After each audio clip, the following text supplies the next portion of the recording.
The body cam footage begins shaking as the officer steps out of his patrol car. A calm voice breaks through the static of the radio. "Dispatch, we're going inside now." The house is dark. No lights. No movement. The officer pushes the front door open and immediately freezes. The smell hits first. A second later, his flashlight reveals something no welfare check should ever uncover. Blood. Everywhere. This was supposed to be a routine late-night call. Instead, it would become one of the most disturbing family murder cases investigators had ever seen. Background and setup. The home sat quietly on a tree-lined suburban street, the kind of neighborhood where kids rode bikes after school and neighbors waved politely but kept to themselves. Inside lived a family of 4. To the outside world, everything looked normal.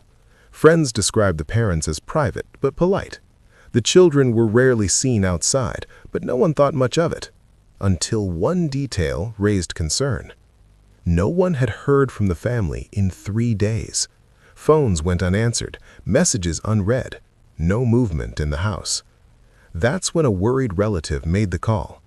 "I just want someone to check on them," the caller said. "Something feels wrong." At 11:47 p.m., officers were dispatched for a welfare check. None of them expected what they were about to find. The crime. The front door wasn't forced open. Inside, the house was silent, too silent. As officers moved through the hallway, their flashlights scanned the walls. That's when they saw it. Blood smeared along the carpet, handprints on the wall, drops leading deeper into the home. In the living room, the first body was discovered. Then another, and another. By the time officers reached the final bedroom, the scene was beyond comprehension. Investigators later described it as a total bloodbath. There were signs of a violent struggle, furniture overturned, objects broken, and evidence suggesting the attack had lasted far longer than anyone should have survived. This wasn't a break-in. This wasn't random. This was personal. Investigation. Detectives arrived within minutes. The house was sealed. Forensic teams moved carefully, documenting every detail. There were no signs of forced entry, no missing valuables, no evidence of an intruder, which meant one terrifying possibility. The killer had been inside the house already. Investigators reconstructed the timeline. Neighbors reported no screams, no gunshots, no disturbance, which raised a chilling question. How could something so violent happen without anyone noticing? Then came the breakthrough, a late-night phone call made just hours before the estimated time of death. Records showed a tense conversation between 2 family members. Detectives listened carefully. Raised voices, long pauses, then silence. One investigator reportedly said, "That call changed everything." The prime suspect. Attention quickly turned inward. Investigators uncovered a history of financial stress, mounting pressure, arguments that never became public.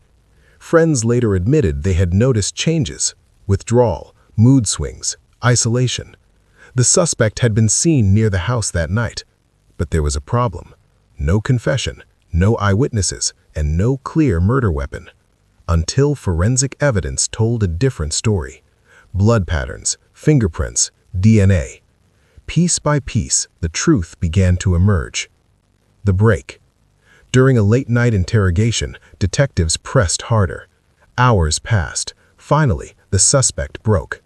Not with a scream, not with anger, but with silence.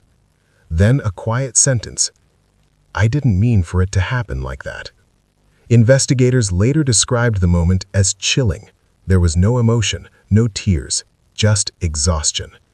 The confession revealed a horrifying sequence of events, one argument spiraling into irreversible violence. Outcome and aftermath. The suspect was arrested and charged with multiple counts of murder. The community was shattered. Neighbors left flowers outside the house. Vigils were held. News crews flooded the street. In court, details emerged that were too disturbing to broadcast fully. The jury reached a verdict: life in prison, no parole, no appeal, just silence. The house was eventually boarded up, but the memory never left. Closing reflection. This case serves as a haunting reminder.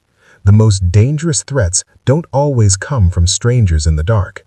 Sometimes they live behind closed doors, hidden by routine, silence, and the illusion